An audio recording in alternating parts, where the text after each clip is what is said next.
For the time being, the Syracuse basketball roster for the 2023-2024 season is finally set.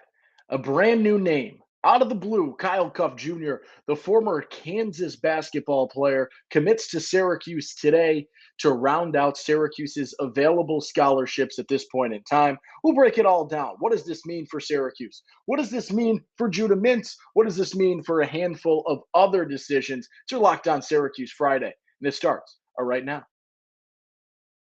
Are Locked On Syracuse, your daily podcast on the Syracuse Orange, part of the Locked On Podcast Network.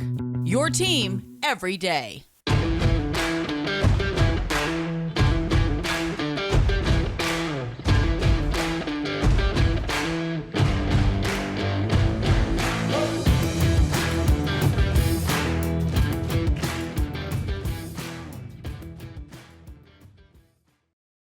What's up? What's happening? Welcome into your Locked On Syracuse Friday. I'm Owen Valentine. Thank you so much for making Locked On Syracuse your first listen today and every day. We are free and available wherever you get podcasts, part of the Locked On Podcast Network. A big news day coming off of a brief hiatus. I apologize. I've been out and about the last couple of days.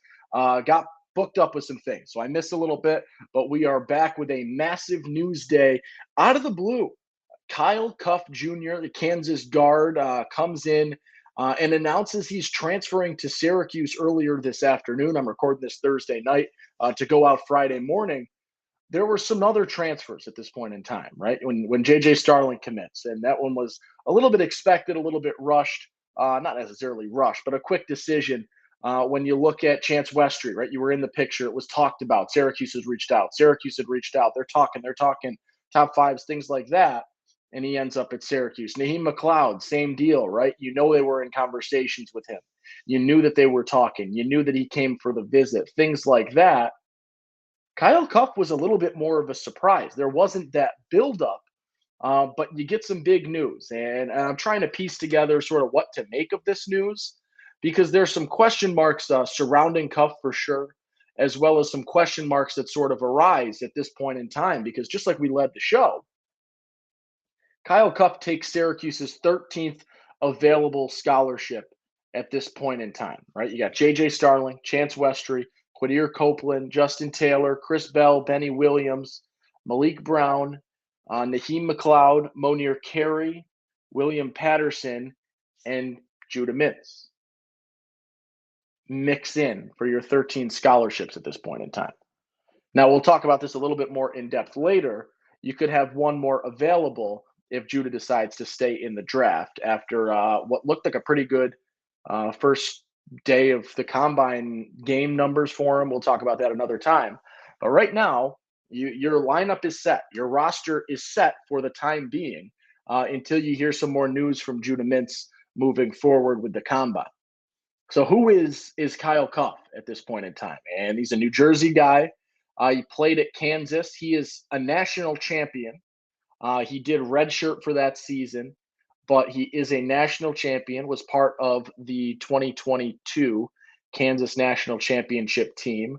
A really fun team, made a good run, made me some money. I bet on them during that run. A lot of fun, was a part of that.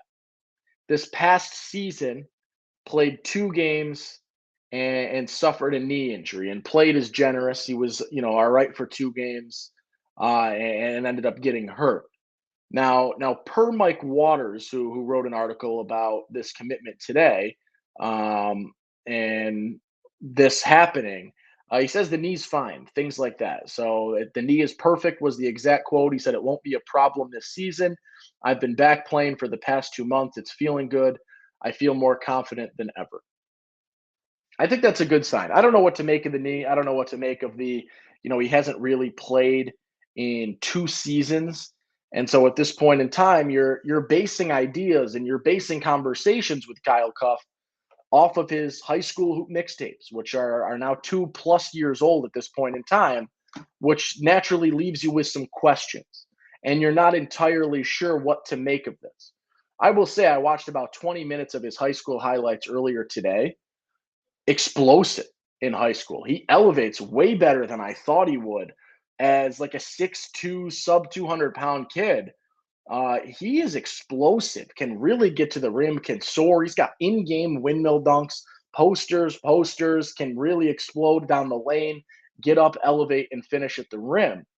Um, I did not necessarily expect that, and so that's kind of a cool thing. From what I saw, the jumper looks all right. Looks pretty smooth. I don't have numbers on his three-point shooting from high school at this point in time. I don't know how relevant high school three-point shooting numbers are 2 years removed. But I will say at this point in time, Kyle Cuffe is a guy that has 3 more years of eligibility, and the case for a fourth, actually, as some people were starting to murmur it as well, I believe. So this is a guy that sort of comes in as almost like a freshman. And I said the similar thing when Chance Westry committed to Syracuse.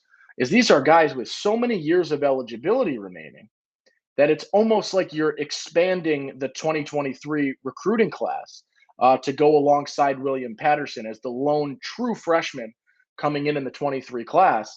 These are guys eligibility wise that you can almost, throw under the umbrella and say that, hey, this is a more expanded class than what you might have originally thought. Now, is Kyle Cuffe a shoo-in to be a stud at Syracuse? No, by no means is he a stud or a shoo-in to be a stud at Syracuse. He went to Kansas for 2 years. He didn't play when he was healthy his freshman year. He got the red shirt, and he got hurt in year two. There are mixed emotions, it seemed like, from Kansas fans on Twitter. And obviously, you take Twitter comments for what they're worth, right? The loudest people on both sides of arguments seem to be very vocal on Twitter. Some people saying you got a good guy, untapped potential. We didn't get to see what he could have done here at Kansas. Some other guys saying, I don't even know who this guy was, or this guy has no potential, whatever. So it seemed like a lot of mixed reviews in terms of Kansas fans and their parting thoughts for Kyle Cuffe at this point in time. But I see this as right now, you don't know what the situation is with Judah Mintz. You've gotten 2 guards in the portal in JJ Starling and Chance Westry.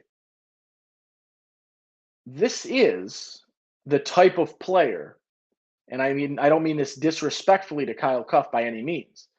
This is the type of player that can come to you given that guard situation, right? You've got 2 outstanding guards currently that could play for you in JJ and Judah. You've got a guy with a ton of potential coming off of injury last season and returning to health, highly sought after recruit in Chance Westry. You've got Quadir Copeland, Justin Taylor, guys that are going to rotate in at the guard or at the 3 spot. So the type of guys that want to go in to that spot are not necessarily your shoo-ins. I am going to be a 30-minute starter, things like that. You're going to get guys that want to come in that are a little bit more of a risk, a little bit more of a question mark, guys that still have potential, right? This is a guy that was a fringe 3/4 star, just on the verge of a top 100 player 2 years ago coming out of high school. He's a good player. He's got all that potential. He's still a good basketball player. But after 2 years, there's some question marks. And this type of role where you're going in to be, a reserve guard that's going to come in and play situationally, that's the type of talent level you get at this situation. And I don't think that's a bad thing. I just think that at this point, when there are so many questions, so much that still needs to be proven, that is sort of the type of fit that you end up finding. This type of player where sometimes it's going to work out perfectly. You've seen that in the past with John Gillen. And I'm not saying caliber wise, but sometimes your transfers work out perfectly.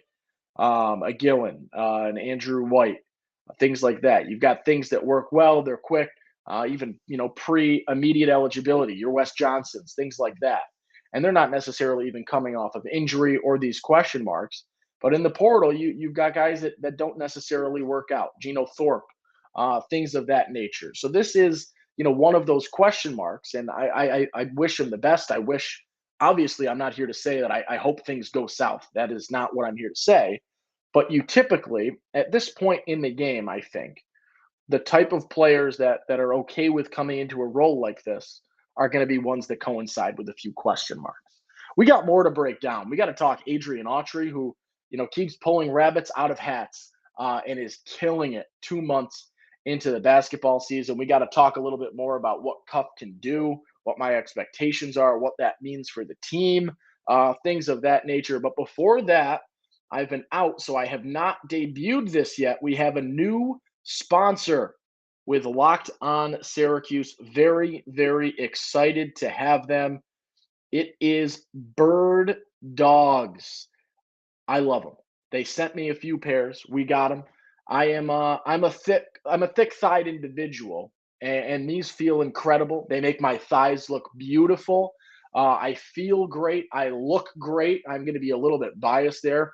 I think I look outstanding in these shorts. They're comfortable. It's a really, really good material. I like it a lot. They're versatile. I feel like I could wear these to a graduation party. I feel like I could wear them to the gym. I feel like I could wear them to a birthday party. I feel like I could wear them out and about for a casual drink on a patio. You can wear them pretty much anywhere, hanging out with friends, going to the golf course, things like that. They're very, very versatile, very, very fun. I wore them the other day, and I felt incredible.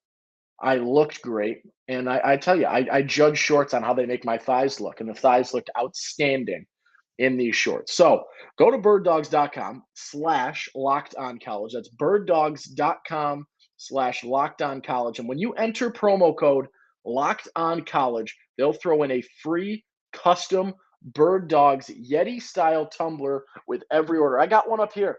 It is on display. Nice little Bird Dogs tumbler with every order when you use promo code lockedoncollege. So go to birddogs.com/lockedoncollege today. Get yourself a pair of shorts and look as good as possible and feel even better. All right. Owen Valentine here on your Locked On Syracuse Friday episode. We are talking a surprise transfer in Kyle Cuffe Jr., a former Kansas recruit, came in, redshirted, got hurt last season, but finds his way to Syracuse. Now, this is not a guy that's brand new to Syracuse, and that's one of the big reasons that you were sort of able to sneakily get him so quickly is you didn't need to bring him on campus for a visit. This is a guy that has been to elite camps in the summer for Syracuse, knows the coaching staff a little bit, has interacted with Autry and GMAC and Griffin all throughout the time where Boeheim was the head coach, and this shift, just continues those relations. And Syracuse reached back out. Per an article from Mike Waters, it was a little bit later in the process for Cuffe in this transfer process. But because of that knowledge, because of the elite camp stuff, because of his familiarity with campus and having spent some time at Syracuse already, it was an easier decision. And he talked about the caliber of a program that Syracuse is. And I always get, a little bit of not emotional, but I'm always excited to see that people still care that Syracuse is/was what Syracuse once was in terms of relevance, in terms of blue blood caliber, in terms of dominance, in terms of consistency. So seeing, a player that wants to come here and cite that as rationale always goes a long way for me mentally. He actually, per this article from Waters at Syracuse.com, teamed up with J.J. Starling at some of these elite camps and has played with Starling in the past at these camps, which is kind of cool. Back when J.J. was, still in the realm of possibility for Syracuse the first time around, and obviously comes back for take two after a year at Notre Dame. What do I expect from Cuffe? That's sort of where this conversation goes. And because at this point in time, Syracuse's roster is filled in terms of scholarships. You've got your 13 scholarships accounted for at this point in time. One of those belongs to Judah Mintz. So for this portion of the conversation, we're going to pretend Judah comes back. We're going to go with that assumption. If Judah comes back, Kyle Cuffe does not necessarily strike me as a day one, year one impact guy. Could he be? Yes. Is my prediction that he will be? Not quite. But when you've got Judah, JJ, Chance, Quadir, Justin Taylor, I don't know where Kyle Cuffe falls. And it's hard to make predictions when, you are 2 years removed from the last consistent run that's going to be publicly seen. And I know he's been playing for 2 months. He's been healthy for 2 months. That's not necessarily public footage, right? I don't get to break that down. I don't get to analyze that kind of stuff. So you're going off of 2 years removed high school footage and trying to piece together the type of player he is going to be at a Power Five Division I basketball school. Not that he's not that caliber of a player, because he 1000% is, but it is just hard to determine impact. I think in that situation, this is a guy that could build a little bit, a guy that when Judah does inevitably leave a year down the road, in this case, in this hypothetical, that can work into the rotation and compete for some minutes and things like that. Now, if Judah Mintz leaves for the draft, first of all, you have one more scholarship available. I know people have been talking a little bit about Caleb Love, whether you like him, whether you don't, whether you think he'd be a huge addition or not. Big name guards going to the portal. Syracuse gets a little excited. It's fine. You like to have those conversations. They're fun to have. That's why people tune into Locked On Syracuse sometimes. Thank you so much for doing so. But if Judah's gone, yes, you now have one more scholarship opportunity. But I see the year one opportunity is a lot more clear for Kyle Cuffe at this point in time. You've got JJ. I predicted this the other day, was my sort of prediction of the roles in the roster and the way people fit at that point in time. And I did that under the assumption Judah leaves. We had a great day one, or a great, first stuff I'm seeing from the combine. I think 9.7 assists, distributed really well in just 17 minutes, which is good. Good for him. You want to see him keep it up. I know you want him back, but it's good to see him perform as well. Good for him. But in this situation, I have JJ starting at the 1, Chance Westry starting at the 2. I still think Quadir Copeland, Justin Taylor are going to get their run at the guards, and Justin Taylor more so at the 2. I talked about him being like a 2-3 type split coming in off the bench. Quadir could do the same thing, but I think Quadir is going to be more of a 2.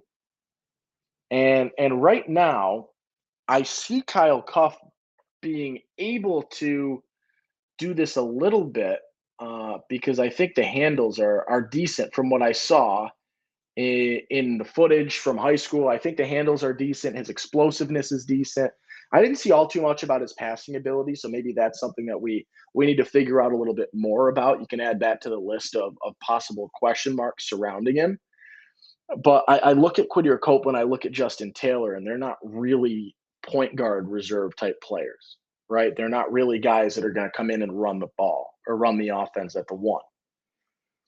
Per conversations with Zach Blackerby, who is the Locked On Auburn host and my boss, for what that's worth, Chance Westry is not a 1 and is not a ball handler in the capacity that needs to happen to be a 1. And that's sort of what Auburn tried to do with him.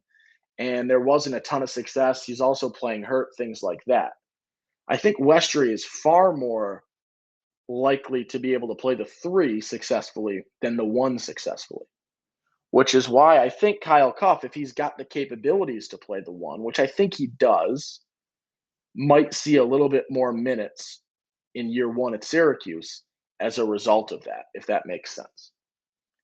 Where do things go from here? Right now, you've got to play a little bit of a waiting game. You don't know what's happening with Judah Mintz. And we're not going to know what's happening with Judah Mintz until sometime about 13 days from now, 12 days from now, May 31st. That's the date. That's going to be circled. That is the last day that Judah Mintz can return and play college basketball. Now, I talked about this the other day. Fortunately, Judah cannot transfer at this point in time. It is too late to put your name in the portal. So Judah is going to the league and getting drafted, or he's coming back to Syracuse for another year. If Judah leaves, you have one more spot available. But until you get that decision from Judah, your hands are kind of tied at this point in time. And what you can do is a little bit locked in, and you don't have that freedom at this point. And it's a little bit unfortunate because the question mark of whether he's coming back or not can put you behind the 8 ball in terms of reaching out to another player, in terms of getting in these conversations. I personally, if I'm, a guy that's transferring if a team reached out to me and said, "Hey, we have a full roster, but if our player doesn't come back, which we're hoping he does, but if he leaves, would you want?" It's a tough sell in terms of you're an if to begin with, you're a question mark to begin with. You've got teams that can come up to you and say, "We need you, we want you, you're going to do this automatically."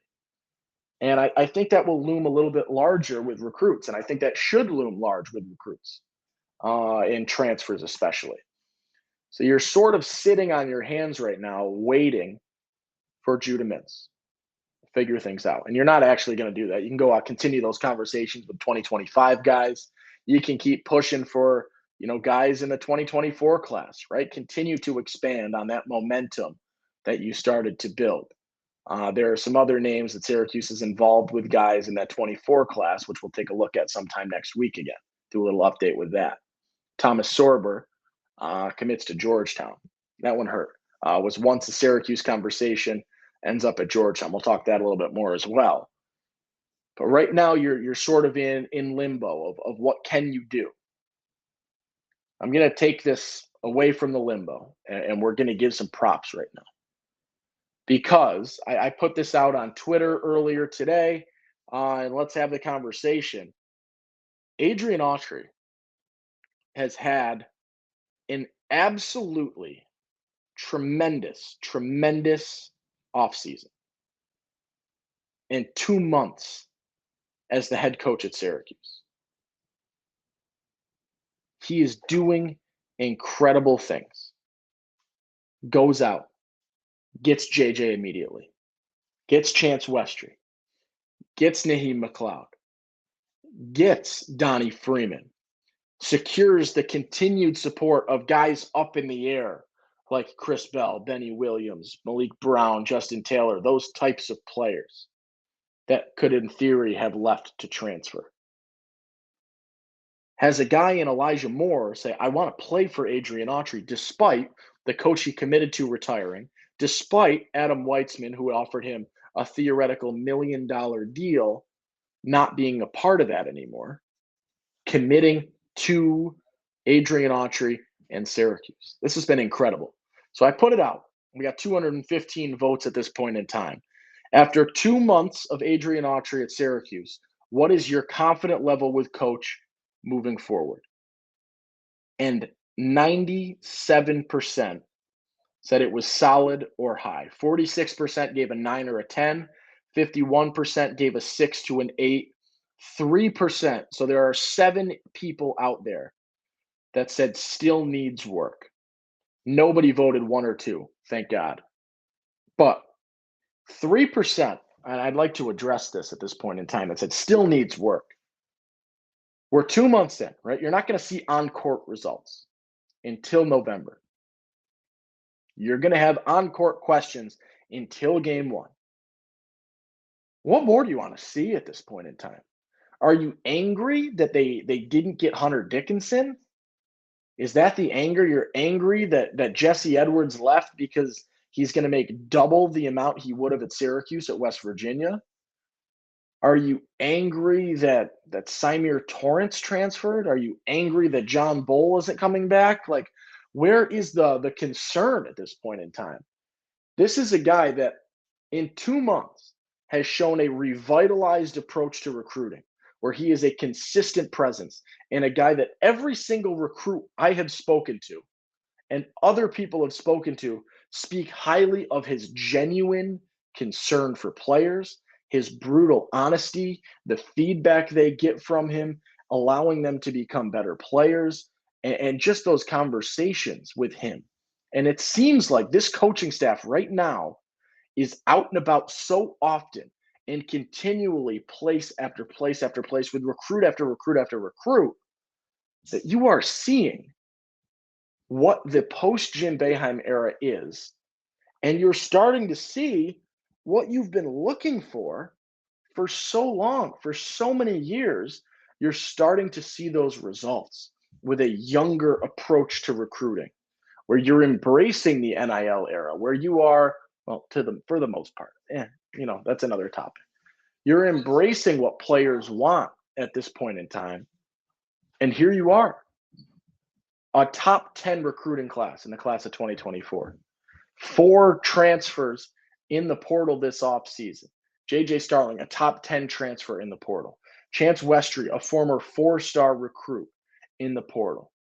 Kyle Cuffe, even though, the last 2 years have created some questions surrounding him, 105 in the recruiting rankings. A 3, some sites, I think ESPN might have even had him as a 4-star recruit in the 2022 class or the 2021 class. You get Naheem McLeod, the tallest player ever for Syracuse basketball. A guy sought after by other schools as well, and a guy that is a very, very good and strong defensive replacement for Jesse Edwards, who has the capability, right? We think back to sophomore year Jesse. He and Naheem aren't that far off from that kind of stuff. A guy that has the skill set, the abilities, the capabilities to make a big-time jump as he progresses at Syracuse. In my opinion, my confidence right now in Adrian Autry is at an 8 or a 9. Can that change when you see on-court things? Yeah. But right now, my judgment of Adrian Autry is what he's done in the offseason. And he has had success after success after success in terms of offseason recruiting, the way he's handled the transfer portal, the way it seems like he is going about his business. He is at an 8 or a 9. That will most likely shift in some capacity 2 weeks into the season when you've got a 5-game sample size, when you've seen what Syracuse does in the Battle of Atlantis, when you see what's happening in these situations, right? When you see the on-court stuff, that will allow your rating to fluctuate. But right now, I don't see reasons to not be confident in Adrian Autry at this point in time. And that is where I will leave off this show. That is it for your Friday episode. Over the weekend, shoot me some ideas. What do you want to talk about next week? What do you want to hear? I'm going to do a little bit with the 2024 recruiting class, do a little update with that, maybe even take a little peek at 2025. In my few days off, I have missed some football news, so we can break that down a little bit next week. Some other things as well. There's a lot happening. I got to finish with a shout out to Cuse Women's Lax, headed to the Final Four. Big win today over James Madison. They're killing it. They are killing it. I've been saying it all year. Get on board. Hop on the train. They are ready to make a splash coming Memorial Day weekend. I'm excited for that. That is it for today. I'll see you on Monday. I'm heading out to Rochester, going to the PGA on Sunday. So we'll do a little bit of maybe an update from that. Throw something out there in terms of a prediction. I did take Scotty Scheffler, I won't lie. A few others as well, so we'll see if anything comes of that. But that's all for today. I'm Owen Valentine saying thank you so much for listening and making Locked On Syracuse your first listen today and every day. Until Monday, have a great night, have a great weekend, have a great day, make somebody smile, do the right thing, be kind, whatever you want to say today. Do something good for somebody else. Enjoy, have a great weekend, and I will catch you on Monday. Peace.